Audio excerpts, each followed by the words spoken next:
ప్రపంచంలో ఎక్కడున్నా మీ గోత్రనామాలతో వేదమందిర్ నిర్వహించే ఆన్లైన్ పూజలు హోమాల ద్వారా దైవ అనుగ్రహాన్ని పొందండి.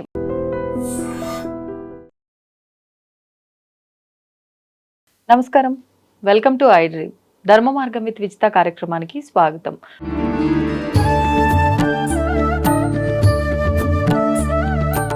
నమస్కారం గురుజీ. నమస్కారం విజిత.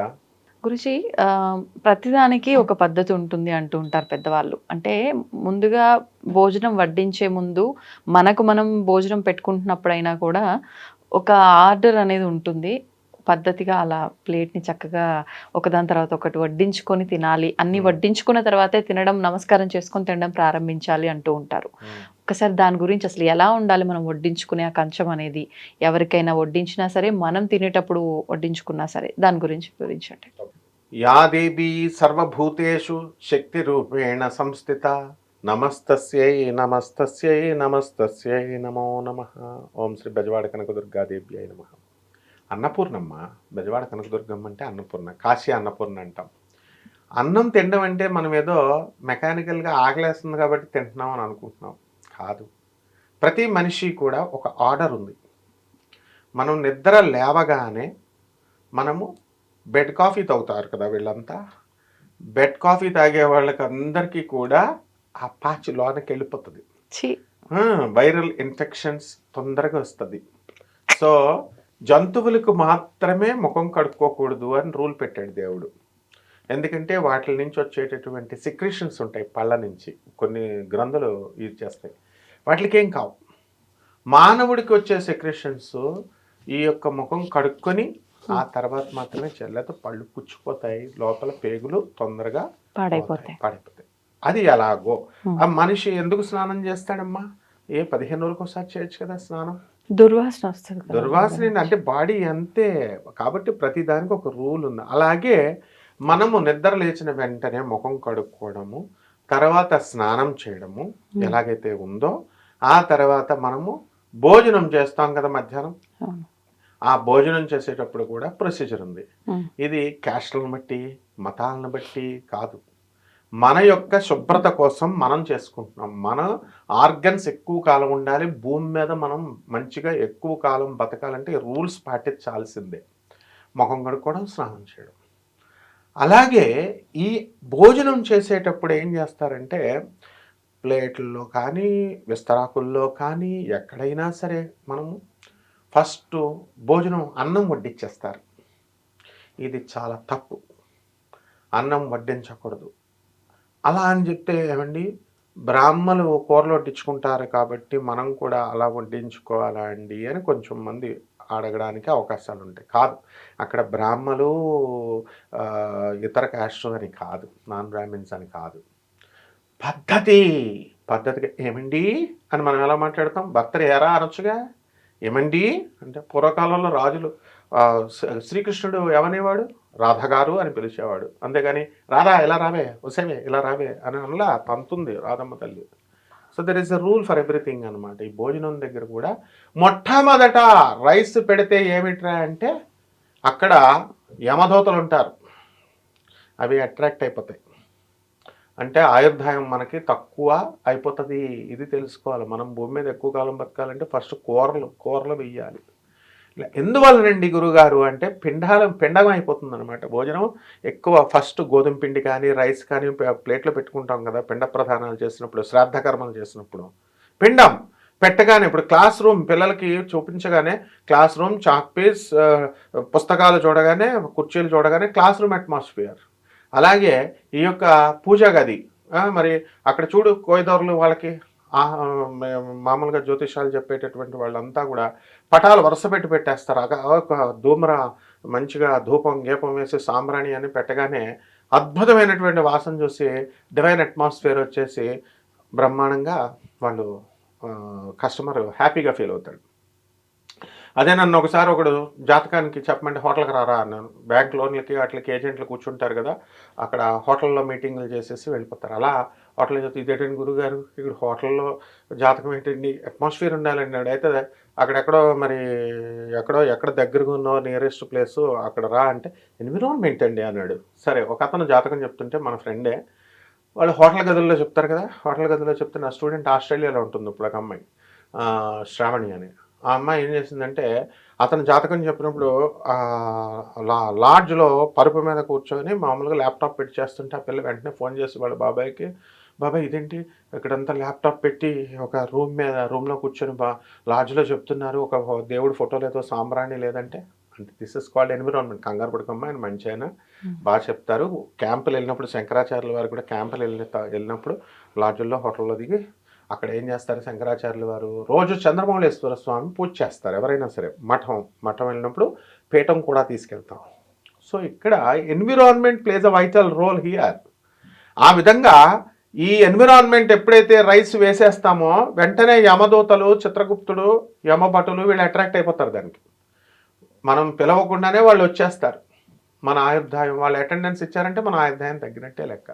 కాబట్టి ప్రతి పూట కూడా అన్నపూర్ణే సదాపూర్ణే శ్లోకాలు చదవడం కాదు, ముందు కూరలు వేసి తర్వాత పచ్చడి, పప్పు ఇవన్నీ వేస్తాం కదా, వేసిన తర్వాత భోజనం పెట్టిన తర్వాత భోజనం డైరెక్ట్ తినడం కాదమ్మా, ఆకలి వేసిందని చెప్పేసి కొంచెం బయట ఒక్క మెతుకు బయట పడినా కూడా వీడికి ఎన్ని మెతుకులు బయటపడతాయో కౌంట్ చేస్తుంది అన్నపూర్ణమ్మ తల్లి. అన్ని రోజులు వీడికి పెనాల్టీ వేస్తుంది. అందువల్లనే నేను చెప్పేది very authoritative information. Annapurna trust, Annapurna Bhavan కాశీలో ఇప్పటికి కూడా ఆయన బ్రతికున్నాడు. ఆయన మన గురువుగారు అనమాట. ఆయన అన్నపూర్ణ ఇప్పుడు కాశీ వెళ్ళిన వాళ్ళు అందరూ కూడా అన్నపూర్ణ ట్రస్ట్లో భోజనం చేస్తారు. తమిళ ఆయన అనమాట. మొత్తం వేసుకొని ముස්සలు ఆయన. ఒక్క మెతుకు పడితే మనం విసిరేస్తాం కదా, ఆయన అది తీసుకెళ్ళి లోపలికి తీసుకెళ్ళి అన్నంలో కలుపుతాడు ఆయన. అంటే అన్నపూర్ణమ్మకి అంత రెస్పెక్ట్ ఇవ్వాలి మనం అన్నానికి. అలాగే బ్రహ్మార్పణమస్తు అన్నారు దీన్ని. ఇవేమో మంత్రాల్లాగా మనం సిగ్గుపడుతూ మంత్రార్పణమస్తు, గాయత్రి దేవతార్పణమస్తు అంటే హిందూ మతం పూజలు చేస్తున్నాం అనుకొని పిల్లలు పాపం వాళ్ళు తెలియదు పాపం. ఇప్పుడు మంత్రం ఎందుకు చదువుతామమ్మా? బాయ్, ఒక స్టూడెంట్ వచ్చినప్పుడు వందే మాత్రం ఎందుకు స్కూల్లో చదవాలి? ఫస్ట్ ప్లెడ్జ్ ఎందుకు చేయాలి? Why one should do a prayer and why should he recite this national anthem? That is the procedure అనమాట. సో ఆ విధంగా ప్రొసీజర్, భోజనం చేయడానికి ప్రొసీజర్ పెట్టారు మన ఋషులు.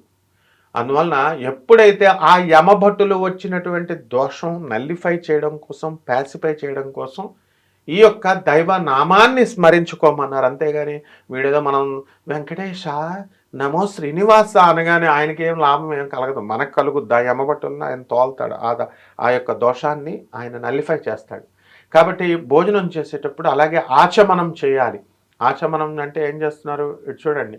ఇట్లా మనం ఆచమనం ఓం కేశవాయ స్వాహ, నారాయణ స్వాహ, మాధవాయ స్వాహ అంటాం కదా, అంత పెద్ద ప్రొసీజర్ అక్కర్లేదు. కానీ భోజనం చేసినప్పుడు చుట్టూ ఇదిగో చీమలు ఇలాంటివి వెళ్లకుండా మనము చుట్టూ నీళ్లు పొయ్యాలి, చేసేసి భోజనం చేయాలమ్మా. ఇది ప్రొసీజరు. ఎవరైతే ఈ రకంగా మనము 3 పూటల భోజనం చేసేటప్పుడు కానీ, ఎప్పుడు కానీ, అలాగే విందు భోజనాల్లో కానీ ఎక్కడికి వెళ్ళినా కూడా ముందు కూరలు వేయకుండా ఓన్లీ రైస్ కనుక వేసినటువంటి భోజనాన్ని కనుక మనం తింటే అది పిండం కూడా అంటారు చూసారా, అది తిన్నట్టు అనమాట. కాబట్టి ఎట్టి పరిస్థితుల్లో కూడా ఇప్పటి వరకు జరిగిపోయింది వదిలేసేయండి. ఇక నుంచి కొత్తగా మనము ప్రతిదీ నేర్చుకోవాలి. ఎప్పుడు కూడా పిండం కూడా అంటే శ్రాద్ధ కూడా అంటాం.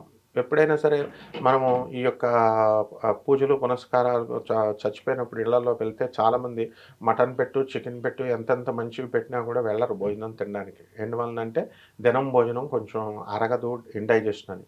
ఒక చిన్న ఎగ్జాంపుల్ చెప్తాను, దాన్ని అందరూ కూడా తెలుసుకోవచ్చు. ఇది మా గురువుగారు ప్రాక్టికల్గా చేసినటువంటి డెమాన్స్ట్రేషన్, ఇప్పుడు అందరూ చేసుకోవచ్చు కూడా. ఎవరైతే ఇప్పుడు గోవు ఉంటుంది కదా, ఆవు దూడ, ఆ ఆవు దూడని గృహప్రవేశానికి పంపించారనుకోండి, పంపిస్తే 2 లీటర్ల పాలు ఇచ్చేటటువంటిది అది వెళ్ళి గృహప్రవేశం చేసి వస్తుంది, మళ్ళీ ఇంటికి వచ్చిన తర్వాత 2 లీటర్ల పాలు వేస్తుంది. అదే శ్రాద్ధకర్మకు దానంకి పంపిస్తాం కదా మనం, చనిపోతే ఆ గోదానం, భూదానం ఇలాంటివి చేస్తాం కదా, వెళితే ఈ ఆవు వెళ్ళి ఆ కార్యక్రమం చేసి వచ్చిన తర్వాత వెళితే 2 లీటర్ల పాలు ఇచ్చేది ఇదిగో 1/2 లీటర్ అయినా తగ్గిపోద్ది పాలు. అంటే గోమాత ఇమీడియట్ రిసీవ్ చేసుకుంటుంది, దోషం ఉంది ఇది అని చెప్పడం కోసం. అందువల్లనే ఇలాంటి కార్యక్రమాలు, శ్రాద్ధ కర్మలు, పిండాలు, దినాలు, మనిషి చచ్చిపోయిన తర్వాత ఈ యొక్క యమభటులు, చిత్రగుప్తులు, ఇదంతా ఒక డేంజర్ ఫీల్డ్ అనమాట. కాబట్టి ఆ ఫీల్డ్లోకి మనం వెళ్లకుండా ఉండడం కోసం ఈ యొక్క భోజనం అనేటటువంటిది మనం ఎప్పుడూ కూడా కూరలు వేసుకొని పప్పు చక్కగా ఇవన్నీ వేసుకొని తర్వాత రైస్ వేసుకొని భోజనం చేయాలి.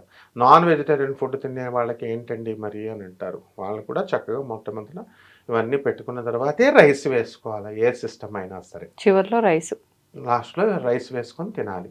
ఈ రకంగా చేయాలి. ప్లస్ రెండోది ఎవరు ప్లేట్ వాళ్ళు కడుక్కోవాలమ్మా. అంటే తిన్న తర్వాత భార్య ఉన్నా సరే కూడా హస్బెండ్ అనేటటువంటి వాడు ఎక్కువ కాలం బ్రతకాలంటే వాడు వెళ్ళి వాడి ప్లేటే వాడు కడుక్కోవాలమ్మా. ఇప్పుడు ఎవరింటికైనా వెళ్ళినప్పుడు మన ప్లేట్ మనం కడగకూడదు అంటే కనీసం తీసి సింక్ లో కూడా పెట్టద్దు, వాళ్ళకి పుణ్యం ఉండదు అంటారు కదా. వెళ్ళి మనమే కడగాలి. వెళ్ళి కడగకపోతే ఎట్టి పరిస్థితుల్లో మనము ఎంగిలి అనేటటువంటిది విసర్జనం అన్నమాట. అది ఎప్పుడైతే వాళ్ళకి మనం ఆ దోషం కలిగించకూడదు అనమాట. వాళ్ళు మనం తినేసిన ప్లేటు మనం తీసుకెళ్ళి డస్ట్బిన్లో వేసి కడిగేసి అక్కడ పెట్టడం అనేటటువంటిది శ్రేష్టమైన పద్ధతి. మన ఆరోగ్యరీత్యా మన ఆయుర్దాయరీత్యా పెరుగుతుంది.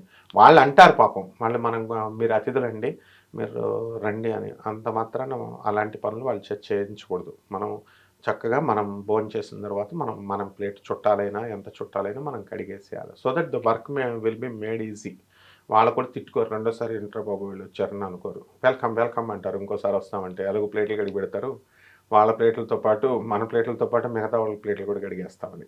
సో చాలా బెనిఫిట్స్ ఉంటాయి, ఒకదానికి ఒకటి లింక్స్ ఉంటాయి అన్నమాట. ఋషులు ఆల్రెడీ రీసెర్చ్ చేసి కనిపెట్టారు. ఓకే, ధన్యవాదాలు. ధన్యవాదాలు. And for more videos, Please subscribe to iDream channel. Subscribe to iDream Media. Please subscribe to iDream. Please subscribe to iDream. Please subscribe iDream. And please subscribe to iDream.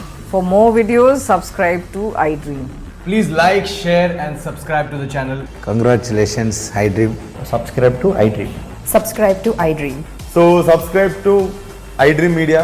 iDream ki iDream team andarki huge congratulations. Please subscribe iDream Media. Please subscribe to iDream. Subscribe iDream. Please subscribe to iDream. iDream అంటే నా కళల ఛానల్ను subscribe చేసుకున్న నోరు తిరుగుతలేదు. మీరైతే గంట గుర్తు కొట్టండి. For more such videos, please subscribe to iDream.